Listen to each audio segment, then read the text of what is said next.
What made you come to Kozhikode? People. Food. Food ആയതുകൊണ്ട് ഞങ്ങൾ എന്താ ലേറ്റ് എടുക്കും. നമ്മൾ ഏറ്റെടുത്തു. അതെ, ഭക്ഷണത്തിന്റെ കാര്യമായതുകൊണ്ട് അത് നമ്മൾ കോഴിക്കോട്ടുകാർ എന്തായാലും ലേറ്റ് എടുത്തിട്ടുണ്ട്. അത് അവിടുത്തെ തിരക്ക് കാണുമ്പോൾ നിങ്ങൾക്ക് മനസ്സിലാവും. പത്മനാഭന്റെ മണ്ണിൽ പോയിട്ട് ഈ ഒരു ഫുഡ് ഐറ്റം ട്രൈ ആണെന്ന് കുറെ വിചാരിക്കുന്നത്. അപ്പോഴാണ് സംഭവം നമ്മുടെ കോഴിക്കോട് എത്തിയത്. കോഴിക്കോട് മാരിയമ്മൻ കോവിലിന്റെ അടുത്ത് തുടങ്ങിയ സുഡ സുഡ ഇഡ്ലി. പണ്ടത്തെ നായികനിലെ ഞങ്ങൾ one of the favourite contestant ആയ വെങ്കിച്ചേട്ടനും ഫ്രണ്ട്സും 5 മിനിറ്റിൽ തുടങ്ങിയ ഒരു ഐഡിയന്റെ പുറത്ത് വന്നതാണ് ഈ സുഡ സുഡ ഇഡ്ലി എന്ന് കേട്ടിട്ടുണ്ട്. എന്തായാലും സംഭവം അടിപൊളിയാണ്.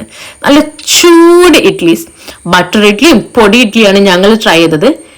എന്റെ ഭാഗ്യത്തിന് പനീർ ഇഡ്ലി തീർന്നു വേണ്ടിയിരുന്നു. പക്ഷെ നെക്സ്റ്റ് ടൈം എന്തായാലും പോയിട്ട് ഞാൻ ആദ്യം ട്രൈ ചെയ്യാൻ പോകുന്നത് അവരുടെ പനീർ ഇഡ്ലി ആയിരിക്കും. ബിക്കോസ് അതിന്റെ റിവ്യൂ അടിപൊളിയാണെന്നാണ് അവിടെ കഴിച്ച എല്ലാവരും ഞങ്ങളോട് പറഞ്ഞത്.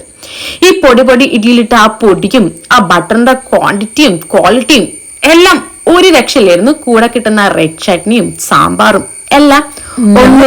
ഏറ്റവും ഇഷ്ടമായത് ആ ഒരു ചമ്മന്തി പൊടിയാണ്. അതിനൊരു പ്രത്യേകതരം ഫ്ലേവർ ആൻഡ് ടേസ്റ്റ് ഞങ്ങൾക്ക് ഫീൽ ചെയ്തിട്ടുണ്ടായിരുന്നു.